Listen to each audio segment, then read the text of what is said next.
On the show, Saurabh Mukherjea of Marcellus. Saurabh, great having you. Thank you so much for being with us. Now, we spoke about a couple of days ago, but in the pre-budget times, 24 hours is a long time, and a lot happens between then and now, right? So just trying to understand, how are you feeling this morning? Do you expect any tinkering, tax tinkering, CTT, STT, LTCG, etc., to be the cornerstone, or is this budget way beyond just taxes?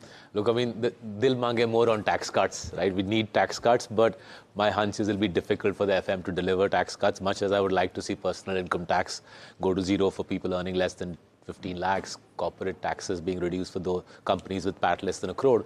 But I think it'll be tough for the FM to deliver that. At best, I think we'll see fiscal consolidation and hopefully some trimming of capex to create some room for tax cuts in the ecosystem. But this is a tough situation. Government, both central government and state governments are borrowing heavily in the bond market. That's pushing up yields. And that's something I think the government will try to tackle in the budget. Wow. So, Saurabh, let me get this straight. You are kind of batting for maybe capex to be lower as long as it helps, in some sense, consumption, if you will, again. I think capex, the only way the government can finance tax cuts is by cutting capex, right? Because otherwise, if you don't cut capex and you cut taxes, bond market's going to punish you. Right. So if I was the FM, as I said on your channel a couple of days ago, I'd cut capex, create room for tax cuts, and give those tax cuts to the middle class on income taxes and to small businesses on the SME side. I think that's the optimal budget. But hey, let's see what we get at 11 o'clock. The counter would be that they did cut taxes. It did help the economy, year. right? The only reason we have some growth in the country is because of the FM's tax cuts, both on income taxes and on GST. Otherwise, we'd be dead as a dodo. Yeah, but they've helped the economy in just certain pockets.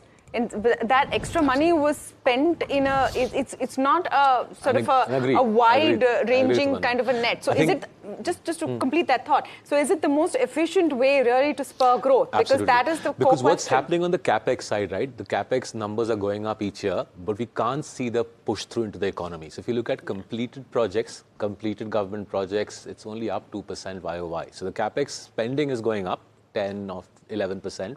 Most years, but the flow through is not coming through. And in the meantime, the states are doling out money left, right, and center. Fiscal populism has become the order of the day at the state government level. So we're nearly doling out 1% of GDP as cash transfers for this or that schemes.